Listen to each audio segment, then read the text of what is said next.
What up, news? Welcome back to Boy Noob, and this is gonna be my review of God of War. I mean, this game is ridiculously good.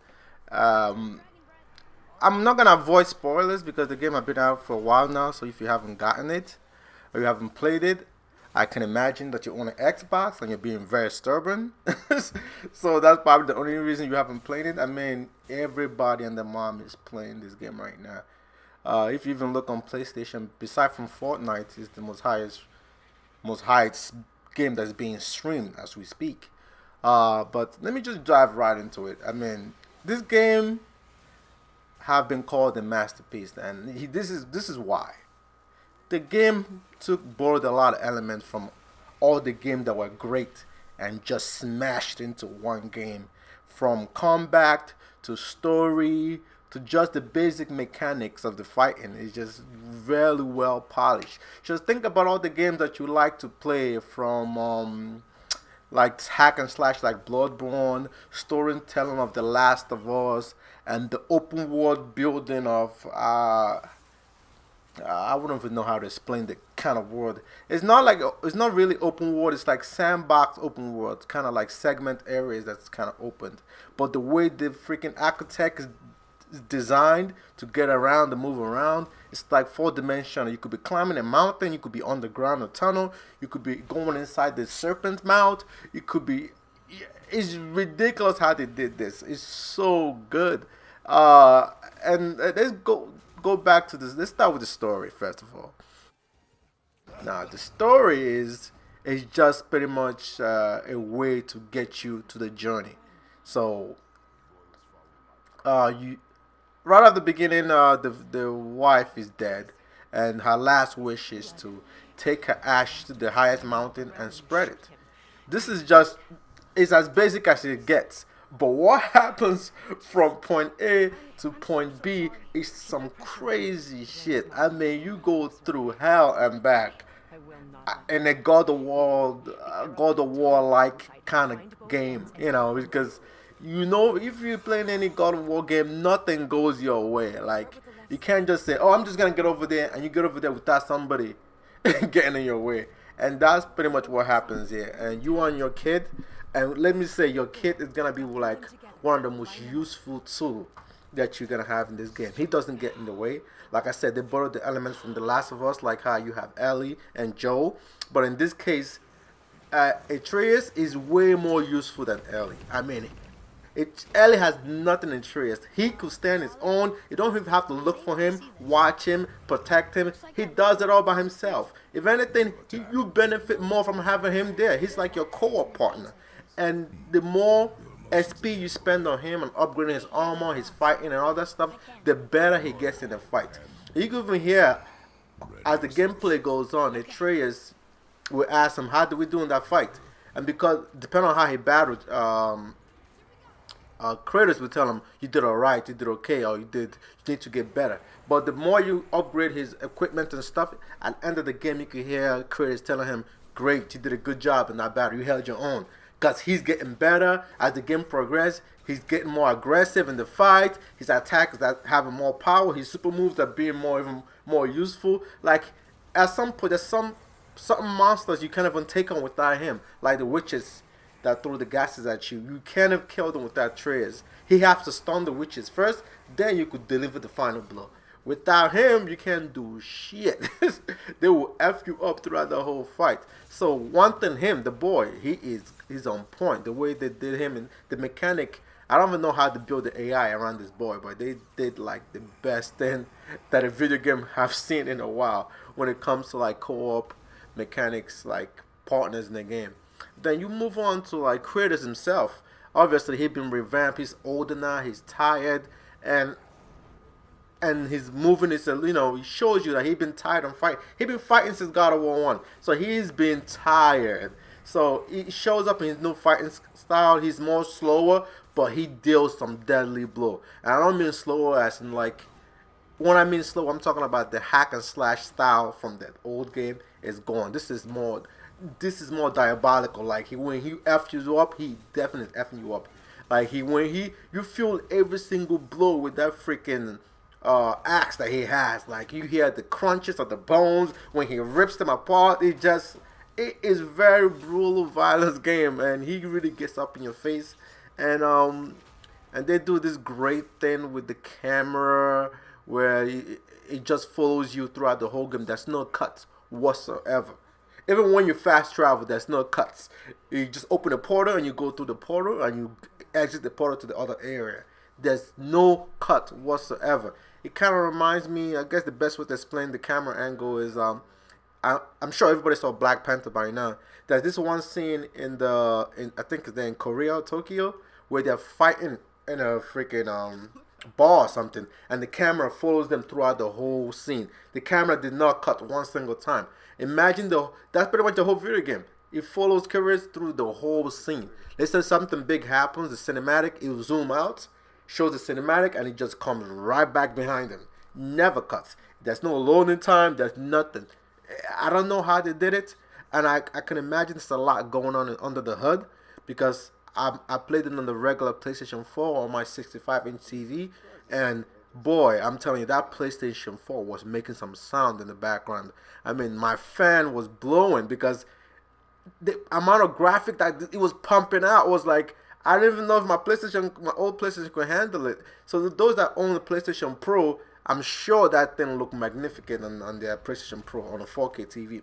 But it looked on my PlayStation 4, the OG PlayStation, it still looked great. I mean, it looked amazing. Because I know it looked amazing because I could hear the PlayStation fan just spin. If you watch my gameplays, I'm going to upload pretty soon. All the gameplays, you could hear the fan spinning in the background. It was getting caught on the mic because it was so loud. Because the graphic was ridiculously... I mean, the game was pushing that PlayStation 4 to its limit, man. And it looked gorgeous. It doesn't mean that my PlayStation died. I mean, the PlayStation held its own. But I'm sure this game was meant to play it on the PlayStation Pro. Hands down. This game probably looked 10 times better on the PlayStation Pro. If you look at all the reviews, the people that played on PlayStation Pro, they have been gushing over the graphic. And I'm gushing over the graphic, and I played on the basic PlayStation. So you can imagine how good this thing looked. So graphic-wise, I mean, I'm not really going to touch into it. I mean, the game is amazing. Some people are comparing it to saying some of the graphics are even better on a lot of PC game graphics. I'm sure PC people are going to flip their head to hear that, but it is what it is. The graphic in this game is that damn good. I mean, I don't even know what to say about the graphic. I don't know what they did, how they did it. It's just that good. I mean, let's move on to I guess the story, more in depth into the story. I mean, the game pretty much lays out a story and a path for you. But you don't have to just blast through the story. There's ridiculous amount of side quests. And when I say side quests, I'm talking about meaty side quests. Side quests that make sense. Side quests that help you progress. Side quests that add to what you have. For example, one of my best side quests is when you go after the Dwarf King. You go to find the secret of the Dwarf King or release the Dwarf King. Pretty much is a story from the Norse mythology, and I'm not sure if it's a real story or not. But as you do the side quest, you find little snippet of the story of why the Dwarf King went crazy, how he went crazy, why he did the things he did, why he captured the dragons, why he enslaved the dragon, why did his people turn on him. So it's like you find this little thing and it just keep you going. And it's like, I'm like, is this a side quest or a main story? At some point I had to stop, like, wait, this is some good ass side quest, because it started as small, but I'm looking like almost I would say an hour or 45 minutes, an hour into the side quest. I'm like, god damn, this is a big ass side quest. And it was so good and mean, and by the time you finish, you're like, damn, this is a good side quest. It felt like, now I realized, oh, I gotta go back to the main story. This wasn't even the main story. That's what I'm saying. The game side quest is so meaty. It's like, huh, this is really good. Like, every side quest makes sense. If one of the dwarf that makes the armor telling you go somewhere, you're pretty much going to that place because you're gonna find something that's gonna help them upgrade your armor, get you stronger. So they encourage you to explore before. You could play through the whole story without going through the side quest, but you will have a better, more enjoyment out of the game if you play the side quest. I mean, I've actually beat the game, and I'm still playing the game as we speak. Like I looked at my map, there was some place that still was grayed out, like with the clouds. You know how you have the clouds on the area that you didn't discover yet. I'm like, holy crap, that's a lot to do. So I put a good 20, 25 hours more on the game, and I beat the game already. So and I still probably got a good 20, 30 hours to go, so I could complete the side quests and a lot of the stuff and upgrade get the legendary armors and all that good stuff. Travel to all the other realms. Like I said, this game uses the Norse mythology. So he left the Greek mythology and goes straight to the Norse mythology, and I have no idea what the the Norse mythology was about, besides from the Marvel movie Thor. But they went for a more realistic Norse mythology. I mean, they went like to the real books. I mean, what we see in Marvel with Thor, him being friendly and being likable, is all false. Thor, Loki, all of them, their dad, they were assholes. These guys were straight up assholes in the Norse mythology. They will kill, they will wipe out a whole civilization. They don't even care. They were like asshole gods. And this is the people he's gonna be dealing with in the game. And you don't get to fight all of the gods here. You get to fight. I think you get to encounter Thor kids. His kids were assholes too. Oh my goodness! But I think they're pretty much saving some of the bigger gods like Thor, his dad, and all the other gods probably for the sequel of this new reboot. Because the gods that you do fight, I mean, the opening sequence of the game is one of the best opening sequences in video games since I would say The Last of Us, when Joel's daughter died at the first 20 minutes into the game. I mean, the first 45 minutes, you're thrown into a ridiculous boss battle, and you're going, what the F is this? How am I even gonna take down this boss? They just throw you right in there, and it sets the tone to tell you, like, this is not the old God of War you played. This is some crazy shit right here. Like, it was ridiculously amazing. And I do understand a lot of people are not gonna like the game, but this game, I just can't see how nobody would like it. I take that back.